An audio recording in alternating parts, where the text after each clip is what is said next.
Hi, welcome back to my channel. Today we are going to be talking about child custody, and a lot of us have experienced maybe going through a custody battle to obtain custody of our children, whether it be a separation or a divorce. Some of us have gone through a very rough divorce or separation and custody battle. Some of us maybe not so rough, and maybe our children didn't have to go through very much, which is great.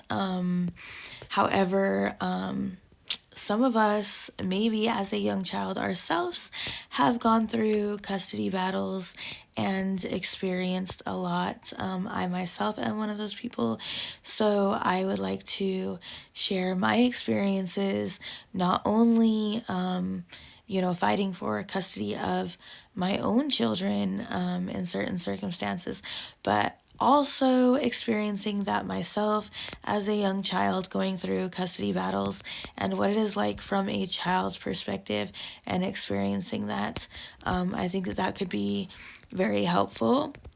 Maybe giving some people some insight on what a child goes through when dealing with that, and maybe what goes on in a child's mind, as I can remember very well what it was like going through that.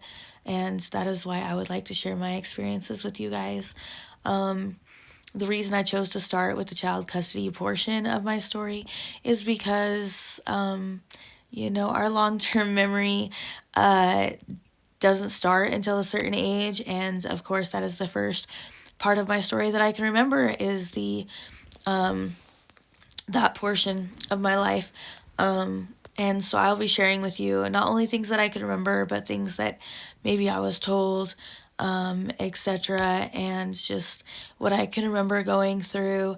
And I hope that it helps somebody maybe gain some perspective or something like that.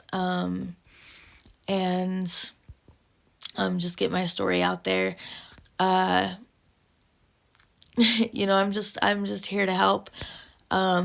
Also, I would like you to keep in mind that, maybe my experiences, they're just my personal experiences, so could be way different than other children's experiences, and,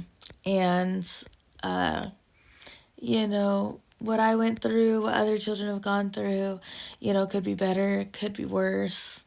The way that it affected me and the way that it affected other children or is affecting other children could be far different or it could be similar.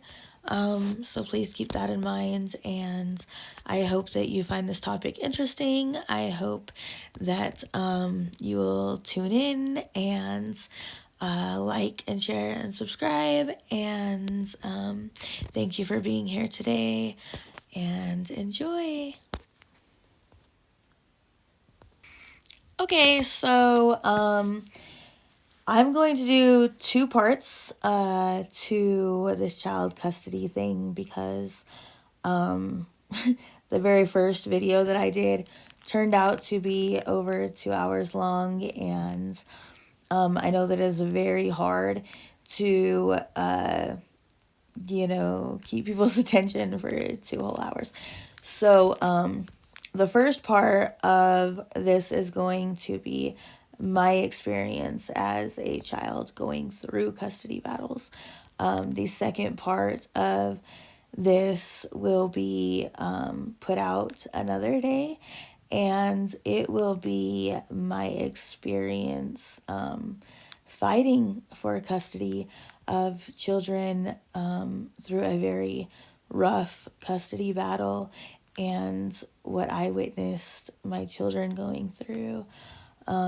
So I'm going to start this with my story as a child going through custody battles at a young age, and that will be this video here, part one. Some of you may be wondering why I am laying in my bed today. I am laying in my bed because if you have been tuned in to my channel and been watching my posts, my shorts and things like that, you'll know that I have been sick for the last few days. I have not been feeling well, and I am still not feeling well. You may notice some hoarseness in my voice and stuff. Hopefully, I will start feeling better soon, but I'm still not feeling too well.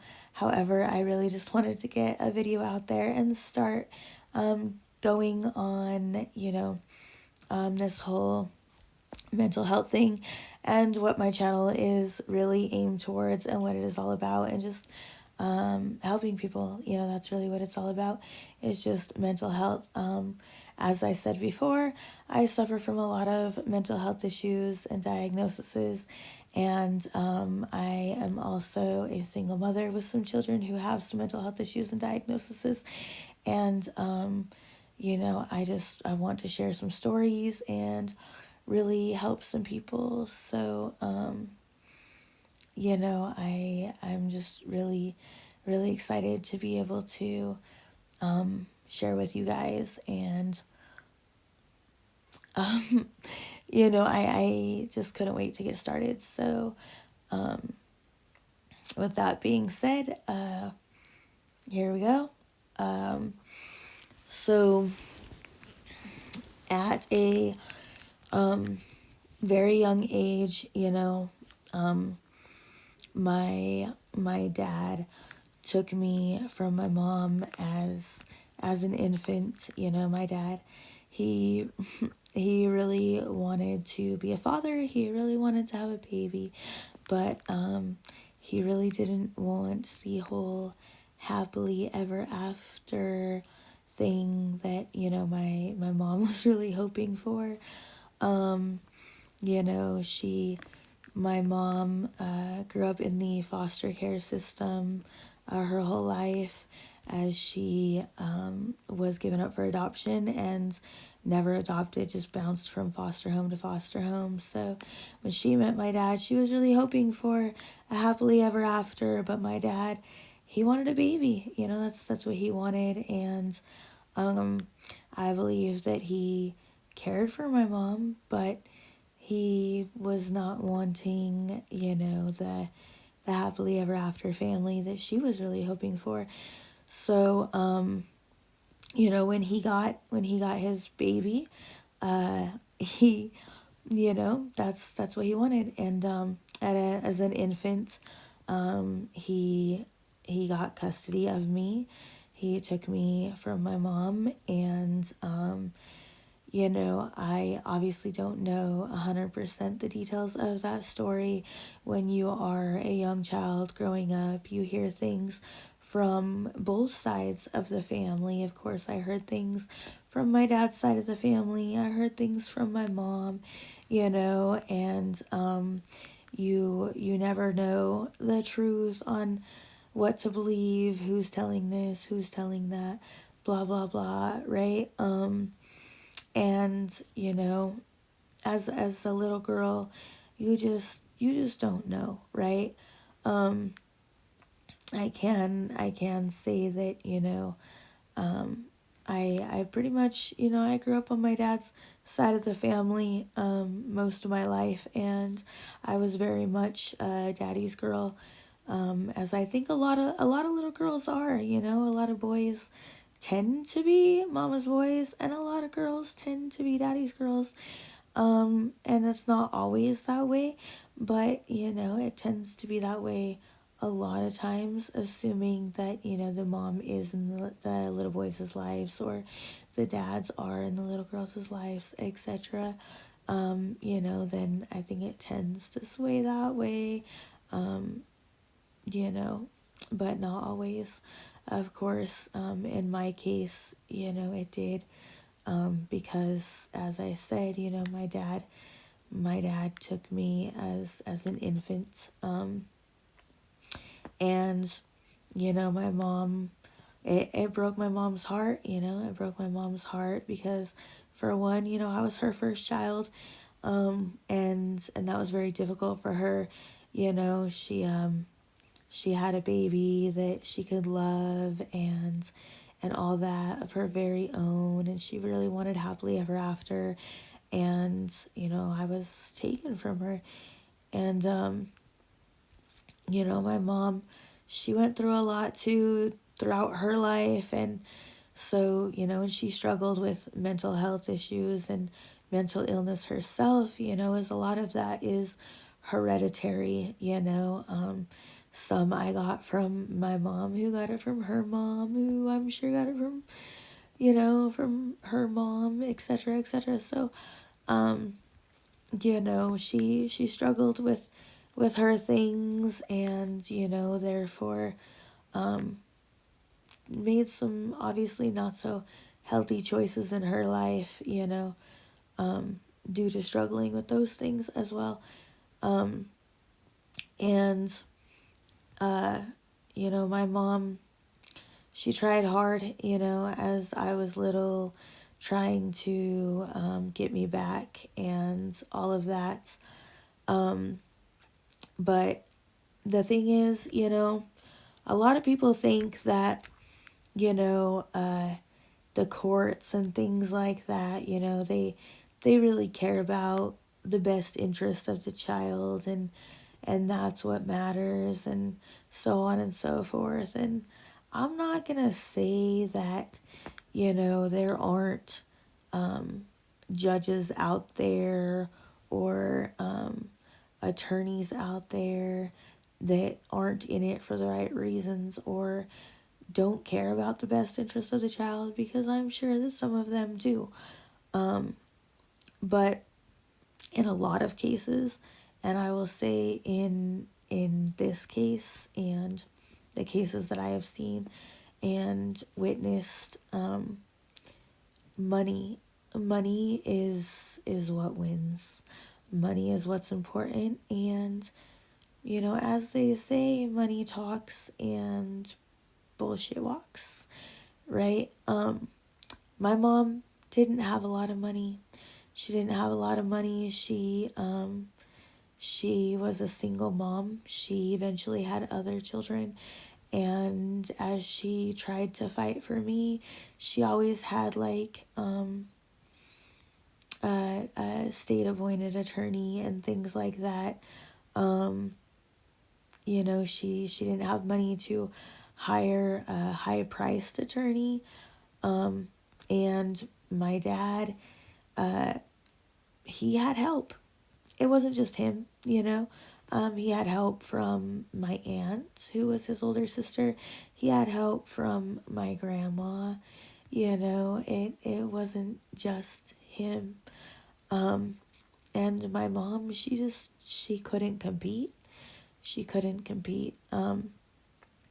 And so, I lived with my dad, from what I can remember, until I was like 6 years old. We lived with a girlfriend of his. Her name was Gina, and she had a daughter named Vicky, who was a year older than me, and I really loved it there. My dad was my dad was amazing. He was a Disneyland daddy. He gave me everything I wanted. He spoiled me rotten. Vicky was also very spoiled by her mom. We had it made. I wore fluffy, frilly dresses. I was treated like a princess.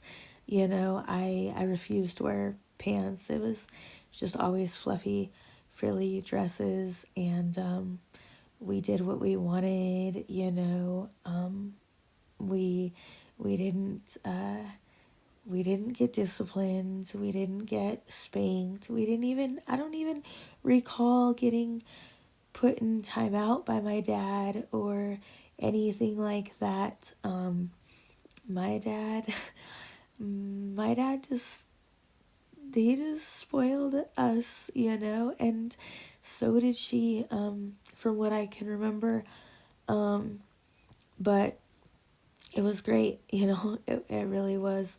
I don't remember everything, of course, but that's what I do remember. My dad, however, did struggle with alcoholism, as well as did a lot of my family members on my dad's side. he struggled with being an alcoholic. And there was a time when him and his girlfriend, they got into a huge fight, and he shattered all of her glass cupboards, threw her phone across the room, and I was like 6 years old, 5 or 6 years old, and Vicky was just a year older than me, and it scared us. We were two little girls, and we were terrified, and we called 911. And that day, my dad was arrested, and he went to jail, and we were both very scared. And his girlfriend, Gina, she broke up with him. She broke up with him. And I believe that she kicked me and my dad out of the house. And that was the end of that day. Okay, so after my dad got out of jail, me and my dad, we moved in with my grandma and grandpa. And again, this is all going off of my memory, as a little girl, 5, 6 years old at the time. So, I cannot 100% recall everything. I have been told so many things, but I know only what I remember. We moved in with my grandma and grandpa. We didn't have anywhere else to go.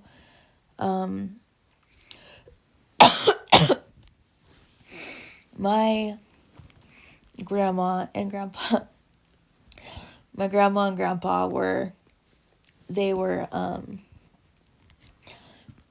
they were great. I loved my grandma and grandpa very much. They were fun. They were a lot of fun, and they taught me a lot. Especially like my grandpa was really sweet and really loving to me, as far as I never seen him be anything other than that. My grandma was super funny and always cracking jokes, always making me laugh. She taught me so many things. I mean, at 3 years old, my grandma taught me how to tie my shoes, how to play a rummy, how to say my ABCs forwards and backwards. And if you guys don't know what rummy is, it's a card game. We used to go like deer and elk hunting and things like that, and my grandma couldn't get anybody to stay in the trailer with her and play rummy, so she taught me how to play rummy at 3 years old.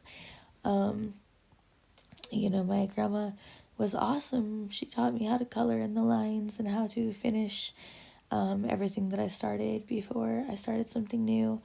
My grandma loved to cook. She made great things. But my grandma and grandpa were also severe alcoholics. They didn't use the living room. They just sat around their kitchen table drinking beer all day from morning until night, and chain smoking, as well as did my dad. Everybody who came over there did the same thing. They would just come in the kitchen and drink beer and chain smoke and play cards all day and hang out. At a very young age, I can remember even being like really, really little, like even like 3 years old, sitting on my dad's lap, just sipping on Budweiser and Bud Light throughout the day. I didn't know any better. I was little. To me, I thought it was soda, right? A little kid doesn't know any better. It's like in a can, so you think that it's soda.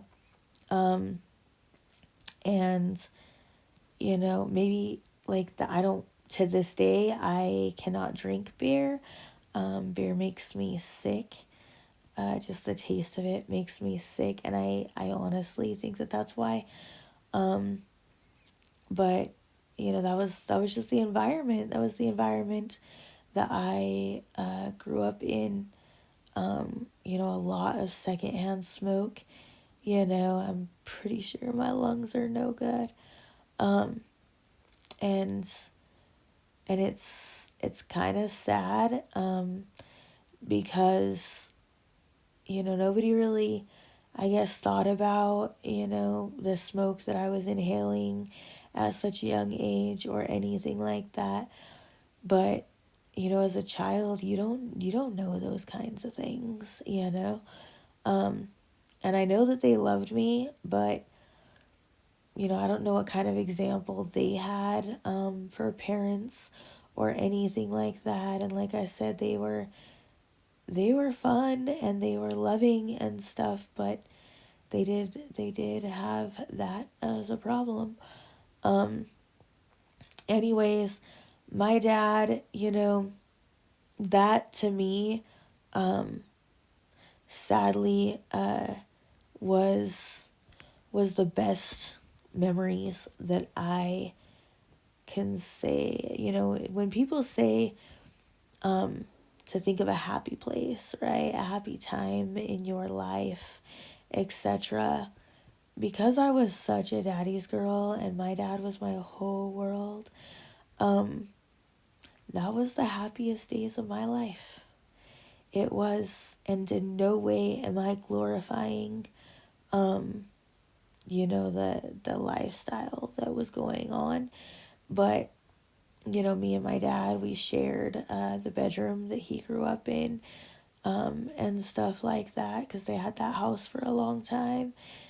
But I remember, I remember sharing that room with him. I remember he would fall asleep, and as he would fall asleep, he would always fall asleep before me, and he would snore so loudly, and I couldn't sleep, so I'd wake him up, and I'd be like, "Dad, Dad, you're snoring," and he would wake up a little bit, and he'd be like, "Okay, okay," and then he'd fall back to sleep, and he'd start snoring again. And I'd wake him up again, and it would be the same thing.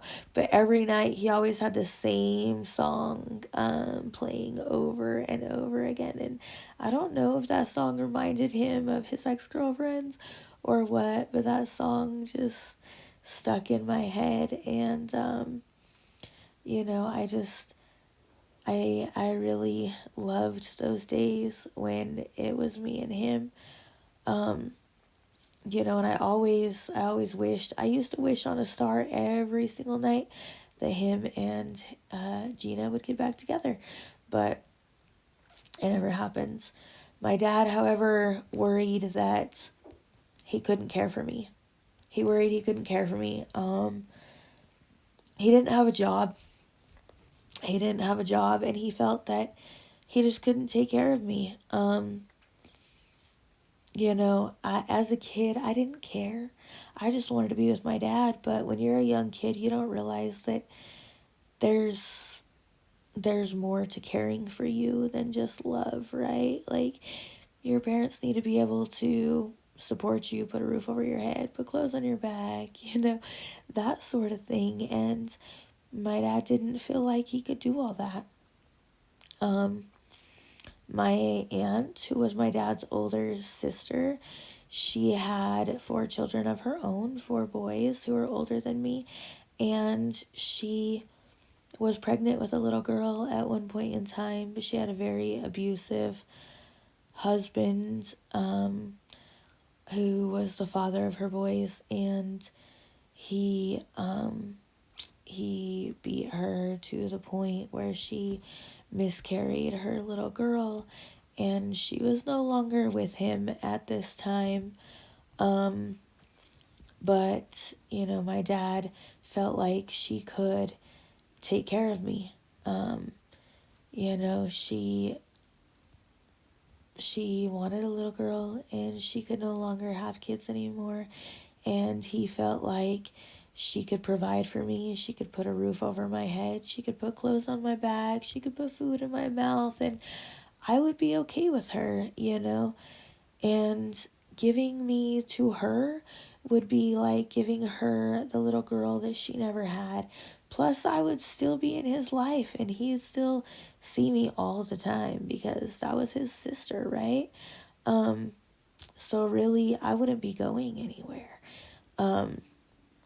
And he signed away his rights because signing away his rights meant that he wouldn't have to worry about paying child support either. And since I wasn't really going to go anywhere because I was with his sister, it's not like he was really losing any rights. He was still going to see me all the time. But my mom my mom was very upset. She was very heartbroken. She didn't understand why would my dad give me to my aunt instead of giving me to her? You know, why couldn't I be with my mother? My mom really wanted me with her. Of course, she wanted her daughter, you know? And so my mom, she tried to get custody of me. She tried several times. And at 6 years old, I had a judge ask me as a 6 year old little girl, who do you want to live with? And there stood my aunt, my mom, and my dad right in front of me as a 6 year old little girl. And the judge looking at me saying, who do you want to live with? And I looked at my dad, I looked at my aunt, and I looked at my mom. And I said, I want to live with my dad. I want to live with my dad. Of course. I didn't even have to think about that. I want to live with my dad. The judge said, you can't live with your dad because he signed away his rights. So you have to choose. You have to choose between your aunt and your mom. Okay, so I had to sit up. So of course, as a 6 year old little girl, it is very hard to make a decision like that. I remember, I still remember very well standing there looking at my aunt and looking at my mom, and they were both looking at me. I remember the look in my mom's eyes.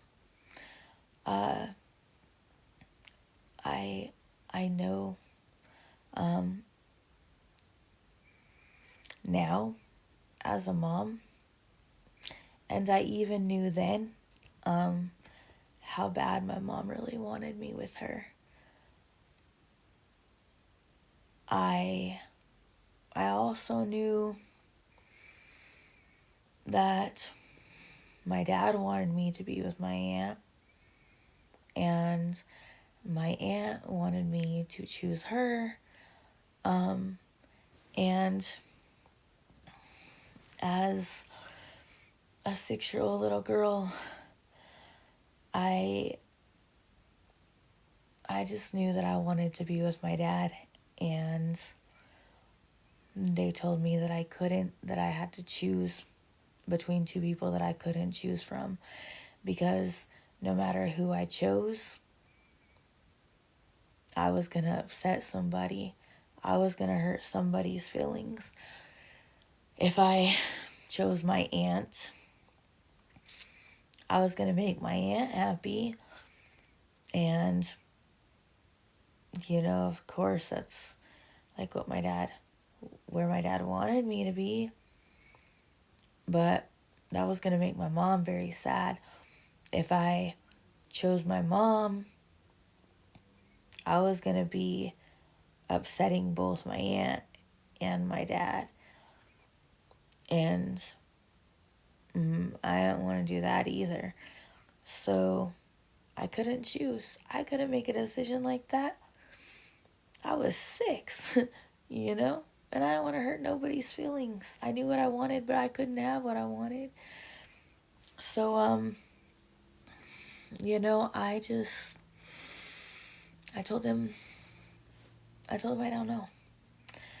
And the judge said, well, we think you're better off with your aunt. So we're going to keep you with your aunt. Go figure, right? The judge thought I was better off with the person who had the high-priced attorney and more money. My mom was heartbroken. Of course, she was sad because she tried. You know, my aunt wasn't perfect. I did have a lot of fun in my childhood, and thanks to my aunt, I experienced a lot of things that a lot of children didn't get to, that I am so grateful I got to experience, a lot of fun times. Disneyland, Universal Studios, Knott's Berry Farm, water fights where we would bring the hose into the house, and, crazy family parties, and, tons of cousins all the time, and hunting and camping, and just barbecues and huge birthday parties and Christmases and holidays that were insane,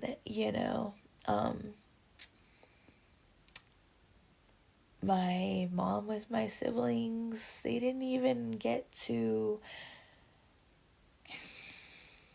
celebrate all those things the same ways. Her beliefs were much different. She was very born again Christian, so she didn't let my siblings really believe in things like Santa Claus or the Easter Bunny, or go trick-or-treating and stuff like that. Whereas I was raised differently and got to experience all those things. And I'm glad I did. I'm very grateful for all that.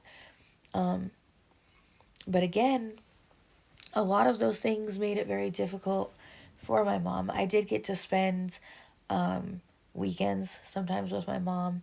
I got to spend, sometimes like a month out of the summer with my mom. I got to, to see her on occasion, sometimes like that when I was younger. But she missed out on some of those times too, because, for instance, my mom would be like, we're going to the zoo this weekend, and my mom would be really excited to be taking me to the zoo. My aunt, on the other hand, would be like, well, do you want to go to your mom's this weekend and go to the zoo? Or would you like to go water skiing this weekend with us, because we're going water skiing? So if you don't go to your mom's this weekend, then you can go water skiing with us, or you can go to Crystal Hot Springs with us. Sometimes whatever it was that we were doing on my dad's side of the family, with my aunt and my cousins and my uncle, etc., was just way more fun than what my mom was doing. Because again, they had money, they had money. And sadly, even to a child, even to a little kid, you know, money talks, you know. Little kids are little kids, you know, and little kids like doing fun things, and little kids like being spoiled, and little kids, um, they like things like that, you know. And as much as I felt bad for hurting my mom's feelings. I felt bad for letting her down, but I really wanted to enjoy those things, you know. Um, and and that broke my mom's heart, you know. It broke her heart too. Um, and another thing that broke her heart was, despite all the great, wonderful things, you know, that I got to experience, I experienced abuse too. See, a lot of people don't see those kinds of things. A lot of people see the glitz and the glam and how happy the child seems, right? They don't see the stuff that goes on behind closed doors. They don't see the physical abuse. They don't see the emotional abuse. They don't see the other abuse. But my mom knew about that abuse, and even my dad knew about that abuse. My dad, even though he knew about that abuse, he felt that that was the best place for me at the time. He felt that one day, when he got it together and he was stable, he would get me out of there. His plan was one day it would be me and him. He would come over and he would see me crying. He'd sit by my bedside and he would comfort me, and he would promise me that one day it was going to just be me and him. And he would hold me and he would comfort me, and I would hold on to that, you know. I would hold on to the idea that one day he was going to get me out of there, and one day it was just going to be me and him, just like it was when I was little. And he was my hero. You know, he was my hero. He was always saving me. He was saving me from getting my ass beat, you know. My aunt would always be like, you're not getting away with this just because your dad's here, blah, blah, you know. I know, like, at the dinner table, if we didn't like something, she didn't care. She didn't care. You had to eat it, you know. It didn't matter if you didn't like it, you was gonna sit at the dinner table and eat it. You were gonna sit there all night until it was gone. You were gonna sit there until morning if you had to, and all day and all night into the next night until it was gone. And you weren't gonna go to sleep neither, because if you laid your head down on the table, you was gonna get smacked upside the head. You was gonna get your ear flicked. Something was gonna happen, you know. There was no going to sleep.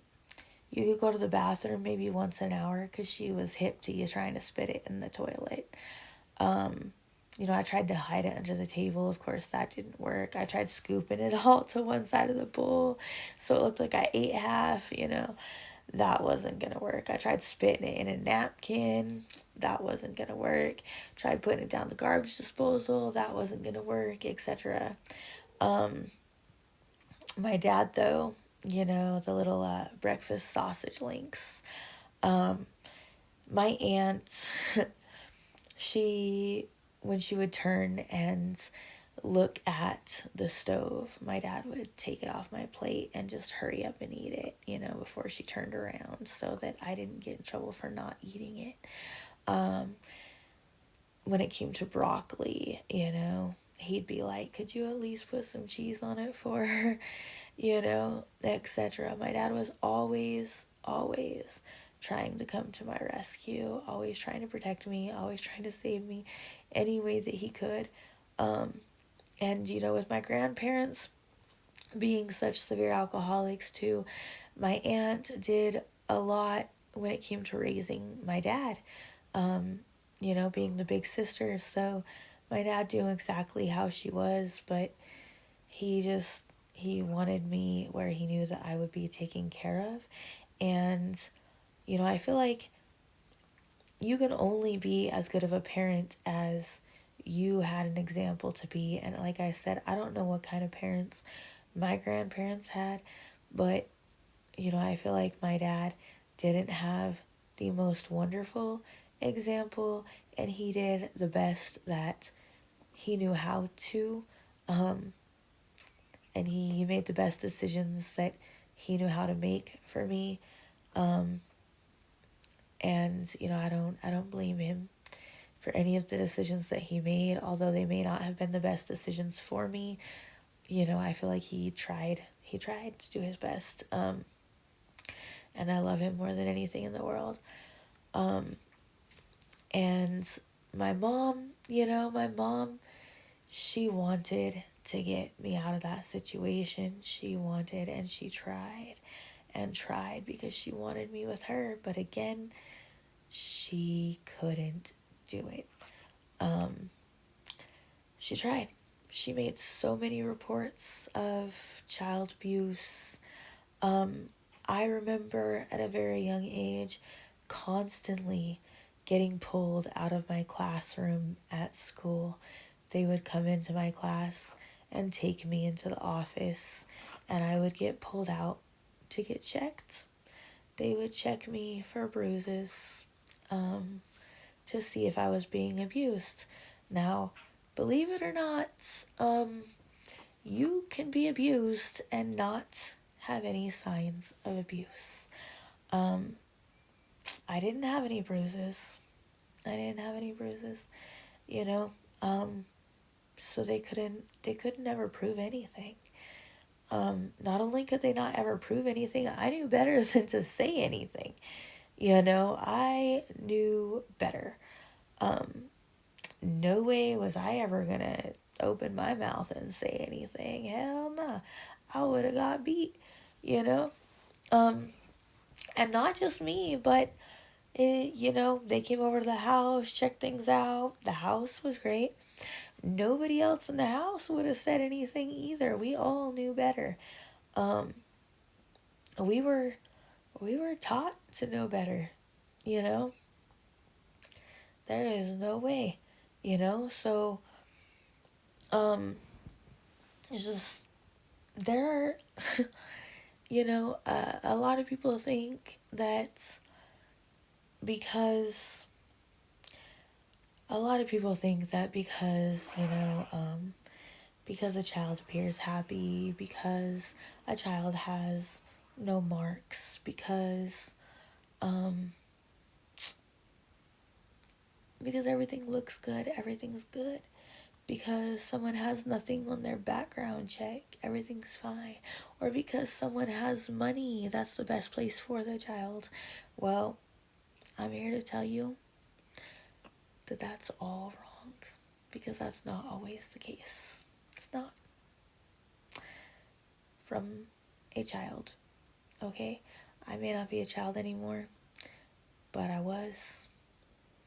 And I love my aunt. I love her. She was the closest thing that I had to a mother, and she taught me everything that I know. Um,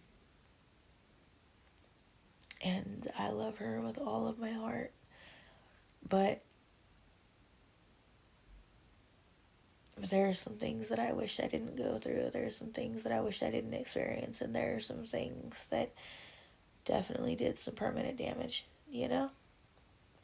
And I think that I can't necessarily completely blame her for that either. Because, as I said, I can't say that she had the best example either. Um, but my mom tried. She tried. And at 12 years old, again, the judge asked me, took me into his chambers. In and out of court, I was constantly going in and out of court. At 12 years old, the judge once again gave me an opportunity. He took me into his chambers, into his office,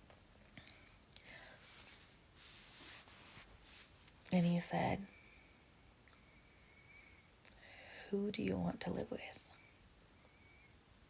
Again, my dad was off the table,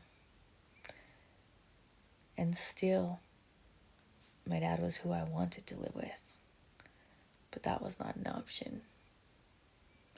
The choice was between my mom and my aunt. But even at 12 years old,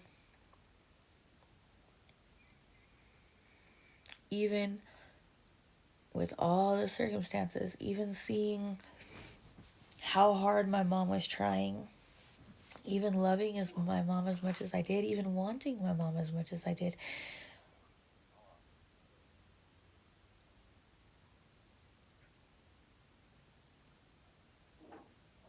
I didn't want to hurt nobody's feelings, but I didn't want to give up the life that I had with my aunt and all the fun things either. The fun things that my aunt could afford because my aunt had money. And I also didn't want to hurt my aunt's feelings either. And my life would have been so much different with my mom, and I would have been giving up so much. But I knew that choosing my aunt would also really hurt my mom's feelings. I just wanted my dad. That would have been the easy choice. It wasn't a choice I could make. I couldn't choose. So the judge chose. Once again, the judge said, "We think you're better off with your aunt." So they kept me with my aunt. Now, without going too much further into this story, I'm going to say that there was a period of time that my aunt kept me away from my mom for some years, or tried to keep me away from my mom for a couple of years. We lived in California a couple of times, and there was a time that my aunt would have me write my mom letters and so on and so forth. There was also a time when my aunt tried to keep me away from my mom for a couple of years. Sometimes people think that a child does not know what's going on or does not notice this, maybe the child doesn't miss the other parent. I can say that my aunt never really told me, she didn't discuss with me or tell me that I wasn't going to see my mom or anything like that. I just had noticed and recognized that it had been so long since I seen and talked to my mom, And I started to really miss her, you know? I started to really wonder why so much time had gone by and I hadn't seen her. And, um, I didn't, even though I didn't ask my aunt questions, I was wondering. I was wondering. And it was really bothering me bad, you know? I was noticing other kids having their other kids at the park. They had their moms push them on the swings, and I didn't have my mom to push me on the swings. I was starting to get jealous of other kids who had their moms because I didn't have my mom. And we had gone to a park to meet up with my grandma to go spend the summer with my grandma, which I had done several times.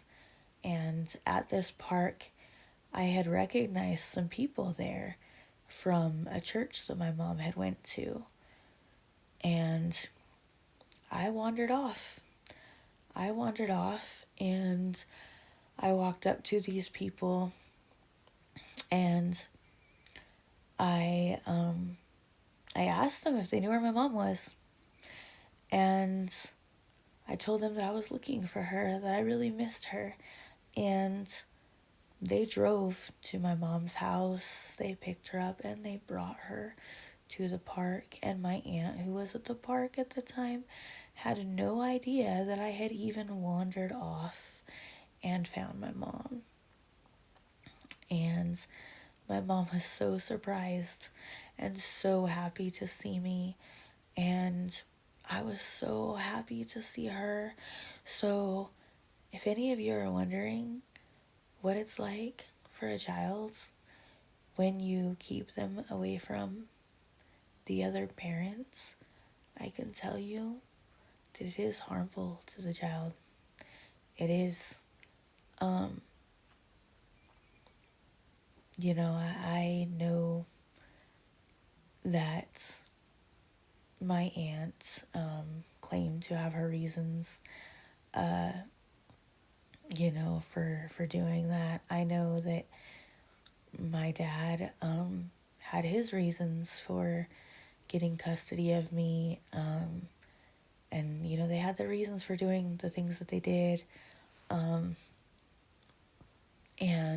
my mom had her reasons for doing the different things that she did throughout my life. But everything that every adult does in a child's life affects them. And I'm going to close this video with that.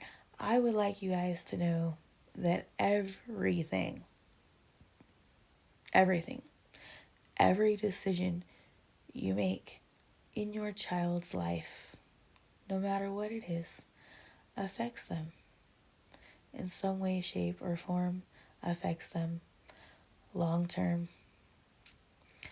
So, that's the gist of it. I did get the opportunity to live with my mom short term a couple of times in my life, and maybe we'll reach those stories at some point in time. I did at some point get the opportunity to live with my dad again at some point in my life, and maybe we'll reach that story at some point. But every single thing that happens to us in our life growing up affects us. It affects us. It affects our mental health long term and has long term effects on us. Mental health is real. I know that all the things that I went through growing up as a child and even as an adult has affected my mental health, has turned me into who I am today, has affected me long term, is the reason that I am the way that I am. And if you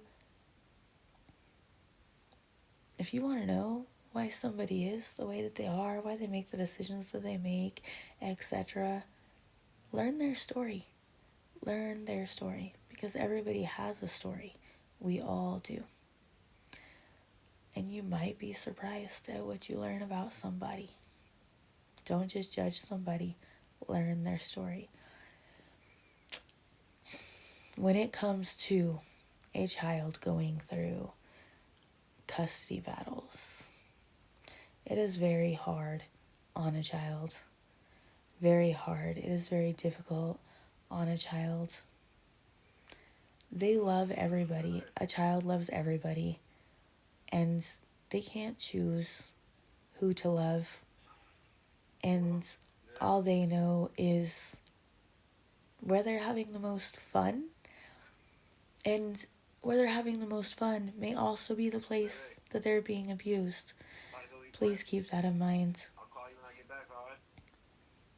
Remember that everything a child goes through affects them forever. Child abuse in any form is never okay, and if suspected, should always be reported. Also remember that just because you don't always see it or a child